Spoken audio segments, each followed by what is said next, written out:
Iggy Pop is known as the godfather of punk. He was the main vocalist of the Stooges, and that's the band we are talking about today. The Stooges is a band formed in Michigan in 1967, considered to be one of the first punk rock bands of all time. First album came out in 1969 called The Stooges.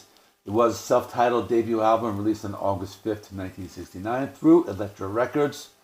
This one has one of the most popular tracks called I Wanna Be Your Dog, and here's a quick little cover song of that. So messed up, I want you here. In 1970, they released their second album called Funhouse. This one has had a sound closer to what we know as punk rock.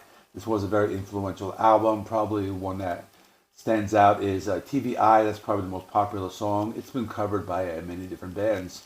In 1973, they released Raw Power on February 7th through Columbia Records and celebrating its 50th anniversary.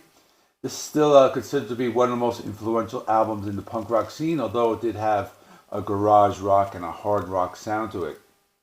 When the albums by the Stooges came out, they didn't really experience a lot of commercial success.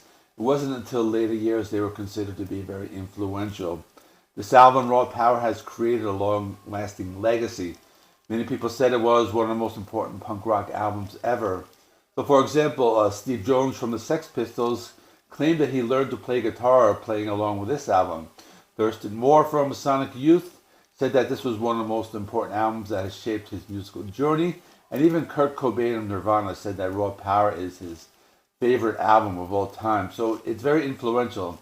Even Henry Rollins has a tattoo on his back that says Search and Destroy. Other artists who said this was a big influence were Nikki Sixx from Motley Crue and John Frusciante from the Red Hot Chili Peppers. The song Search and Destroy was even covered on the most recent album by Ministry, so let's talk about that now. The first song, Search and Destroy, my first impression was it's more like punk rock, but also mixed with a little bit of glam rock, something like David Bowie's Ziggy Stardust and the Spiders from Mars. It's understandable because David Bowie actually worked on the mixing of this album. The song is a very raw sound, and you can hear that in the production, and you could also tell that a lot of 90s alternative bands drew inspiration from this. The guitar solo in the song is also very raw. It's brief, but it does foreshadow what we would hear like on the future like hard rock songs. Next song is Gimme Danger, and it takes you by surprise because it starts out with just this acoustic guitar. Iggy Pop is singing in more of a crooning style. It's a complete departure from what you would expect, but the song eventually transforms itself. The song picks up pace as it moves along, but they still play with like acoustic guitar, so it kind of sounds like an early version of those 90s bands playing those unplugged shows. I'm thinking of like Days of the New. Next song is called Your Face Is Going to Hell. It's kind of a strange song title, but when I heard this one, first thing I thought of was the Ramones. It has this late 70s New York type of punk rock sound, and even down to those grittier vocals. This is a song that evokes the spirit, that raw punk rock sound of the 70s, something that would become a lot more popular in the later half of the decade. Then there's a song Penetration, and this one's kind of interesting. You wouldn't really consider it to be a punk rock song, more along the lines of hard rock. You can definitely hear that style in the guitar riff. Iggy Pop does a different vocal style. I guess I would call it more of a crooning style. It's another good track. There's some interesting sounds on it. They have some backup singers, and they add in some like doses of like psychedelia just to keep it interesting. Next is the title track, Raw Power, and on this one they go back to that proto-punk rock sound. Distorted guitars, lots of energy, attitude. Iggy Pop plays the piano along with singing, and it's kind of like he's like hitting one piano key, like ding, ding, ding. I don't know if you know what I mean, something like that. And it's similar to like what they did on I Want to Be Your Dog from their first album, and it just has that like David Bowie glam rock style I was talking about before. It's just very cool as a psychedelic rock solo.